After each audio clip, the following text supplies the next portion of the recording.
Crypto Alchemist said, level with me. You called a bear market that wasn't as powerful as previous cycles, but with alts down 75%. When do we call it a bear market? DCA for the win, by the way. And then he wanted to clarify. He, added me, said at TA Tim. Continuation of the super chat. I know this is more Black Swan events based, but do the outside factors not matter if it's the cause of the bear market? Bear market is bear market? ? Well, bear market is bear market, and I think this is mostly directed to you, Tim, so I'm going to let you answer it. But the thing is, I'm not saying that it can't become a bear market. What I am saying is that it has not had the signals that it is a bear market right now. It's very easy to look back. Let me put it like this. Let me show you the chart. In Bitcoin's history, if you look back with the benefit of hindsight, it is literally just as simple as saying, oh, it was that day that the bear market began. Here's the thing. Let's look at my chart. Let's look back at 2017. Bear market technically started December 17, 2017. We look back with eyes from the future, and we look at that. Let me just ask you, does this look like the beginning of a bear market right here if I just take away the rest of the price action? It's December 16th. Actually, let's fast forward a little bit. It's December 17th. Do you know that a bear market just started right here? Do you know? In fact, let's fast forward a month. It's now, we're at December 31st. Let's fast forward to mid-January. Do we know that this is a bear market yet, January 9th? It's a month after the bear market started, but we don't know that yet. At what point along this trend do we know that we're in a bear market? I'm going to be honest with you. I was in the market back then. I didn't say, hey, we were in a bear market until right about here. Several months into it, when Bitcoin had dropped 60 or so percent, and we had seen the sentiment completely and totally collapse. We have not seen this market move in a similar way to what we saw back then. We've seen a healthy correction that we saw earlier on in 2021 that then led to a doubling of the price action. So until we start going below $30,000, I'm not content to start calling this a bear market. Now, in 3 years, we might look back and say, okay, well, Bitcoin did this number and then went into a massive bull market in 2023 and 2024. And then we'll say, yeah, sure, November 10th was the beginning of the bear market. Without the future and the benefit of hindsight, we can't say that. So until we go below $30,000, I'm not calling this a bear market. And in fact, I'd be hesitant to do it even down there because you don't see the fundamental developments going on in the Bitcoin market like you see right now.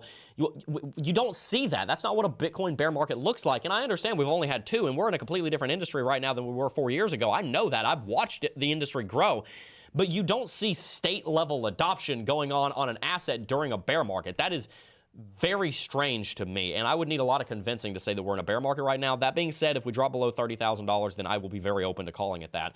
Tim, I'd love to hear your take on it because I think he's actually referring to some of the things that you said earlier. Yeah, so, well, as far as Black Swan event, yes, absolutely. I would say if war does break out, and I'm not just talking about shots fired, I'm talking about war, countries getting involved, NATO getting involved, yada, yada, yada. That's a Black Swan event. I don't think that really has anything to do with what you could have planned on.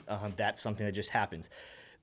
Go to my chart real quick, Smay. Here's something that people need to remember. Again, when in doubt, zoom out. We have been watching now for a couple of months since November, the price go down, down, down, down, and it's really discouraging, and it just really hurts us, and we're like, gosh, I hate this. But on the weekly chart, we are still setting higher lows.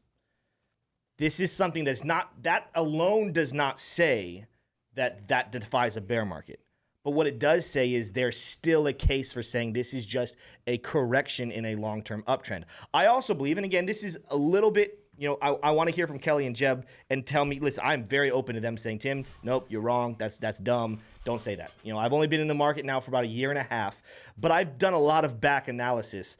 And another thing that I think is going to happen as we watch the news, as we watch what's happening, I think the days of ridiculously long-lasting bear markets and bull markets that are predictable are done. I agree. I think that what we're actually moving into is a lot more stability of Bitcoin that actually allows us to be a little bit more stable. Is Bitcoin still volatile compared to the stock market?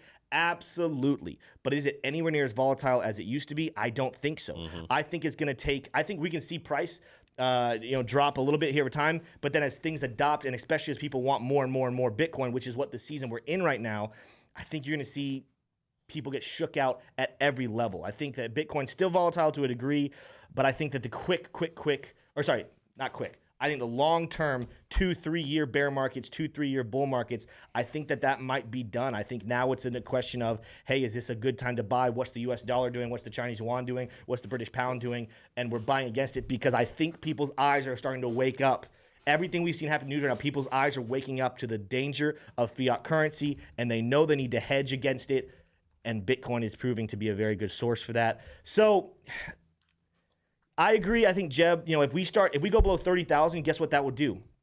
It would give us a lower low. Now we can start saying, all right, is this a bear market? But until that point, we're still setting higher lows. What it is, I've been saying for a year and a half that I think the 4-year cycle is over. The cycle based on the halving is over. And I completely agree with you, Tim. I think that we're out of the whole idea of, we're going to have a 4-year to the upside, then we're going to have a year to the downside. I don't think that we're moving in that direction anymore. I think that what we are seeing is that we're going to see what happens in the stock market where we're normally rising, but then every once in a while we'll go down for 3, 6, 12, 18 months. And you see that you're mainly moving to the upside. I think we're maturing as a market and as an industry in that direction, because I've talked about this before. The entire cryptocurrency market is like a giant spider web. You have so many different facets of the crypto market that were not there in 2017 and 2018. You have the metaverse, you have DeFi, you have blockchain gaming, you have NFTs, you have all of these different areas. You've got the massive YouTube space, institutional adoption, you have state level adoption, all of these different, sticking points, holding on to crypto, holding it up. None of them existed in 2018. Kelly remembers this. You were here back then. Back then, the only thing that mattered was Bitcoin and the ICO space. And as soon as we saw December 17th come around, Bitcoin began going into the downtrend, the ICO space disappeared. Everybody stopped working on that within a month or two because, one, BitConnect went down, and that put a very sour taste in all of the investors' mouths. And then we saw everybody say, you know what, there's not as much money in ICOs because everybody's clutching their pearls. And we saw that it was just Bitcoin, and Bitcoin was on its own. Through those ashes, the phoenix of the future crypto market started to rise, and we saw DeFi come around, saw dApps come around. Now we see algorithmic stablecoins and NFTs and metaverse and blockchain gaming and all these different industrial applications of blockchain tech. We didn't see any of that for a year in 2018. Kelly, you'll remember this. We would not stop talking about Bakkt the entire year. The only news story that mattered was Bakkt. And finally, when Bakkt launched, we realized, wow, that really doesn't matter. And it kind of was a giant flop. There was nothing going on. It was a dead market. That's not the market we're in right now. That's not the market we've been in for the last 2 years. This is a very different market than we were in 2 years ago. And so we have a lot more support for the Bitcoin price. Bitcoin cannot go into as big of a downtrend as it did before and just drag the rest of the market with it because there's so much more support. So, Kelly, I'd love to hear your thoughts on that. And I know you want to say something as well, so take it away. There's two critical points here. One, you brought up the lengthening cycles. I don't even want to call it a theory anymore because we're already seeing it play out. Yeah. And that is the fact that in the past there was huge mining rewards that miners would get for processing transactions, which is essentially how the Bitcoin network works. One, we're having security in the network because we have a large variety of decentralized different individual people or institutions or entities that are confirming transactions, right?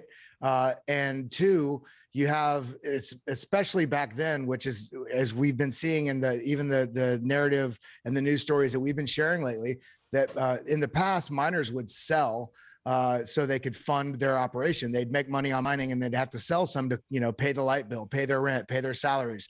And now that we have the large majority of mining power in the world is now run by large institutional mining operations that are publicly traded, they're no longer selling Bitcoin to fund their operation. And so I think that's going to have a huge impact on the reason why the cycles are lengthening, that in addition to the market being much larger. But the fact of the matter is, in the past, when you had people getting 50 Bitcoin per transaction as a mining reward, and then it went down to 25, then it went down to 12, that's becoming less and less. And the miners aren't selling to fund their operation. So the mining rewards at this point, and I don't want to say 100%, but the effect of that on the Bitcoin market, which is what was affecting the 4-year cycle. That's why the 4-year halving cycle was relevant. That's no longer relevant to what's going on with price because that's no longer having an impact on sell pressure. So that being said, we're having these longer cycles playing out, and they seem to be a little less drastic. But I want everybody to realize also, I don't think that they're necessarily less drastic. And I'm talking about especially like parabolic rise to the upside. Everybody's saying, well, we didn't get the parabolic top yet. Well, I honestly still think that we're still mid-cycle. I still think we're going to have that parabolic rise at the end. And people asking whether or not we're in a bear market, I think the only thing that I'll suggest about that is what time frame you're looking at. If you're talking about the macro cycle, we're still in a bull market. Just as Tim pointed out, we still have higher highs and higher lows on the weekly chart. If you get down to the daily, then yes, you'll notice that we're at many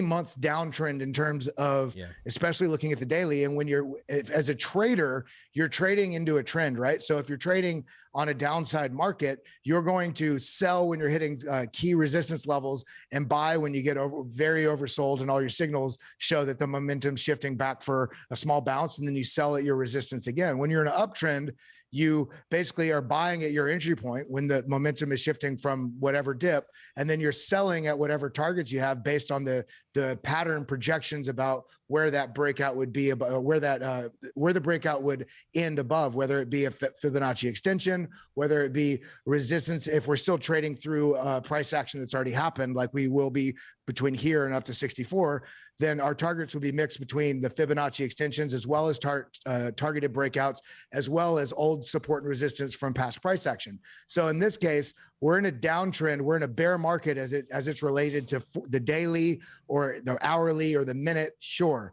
But when you're looking at the macro trend, especially for hodlers or people that are investing, we're in a bull market all the way. So you really need to understand what trend you're looking at in terms of time frame, and that's how you can really determine it. So we're in a bull trend, but we're in a bearish interim smaller trend for traders. Absolutely. The last thing I'll say, the other thing is we have two rounded tops, 64,000 and 69,000.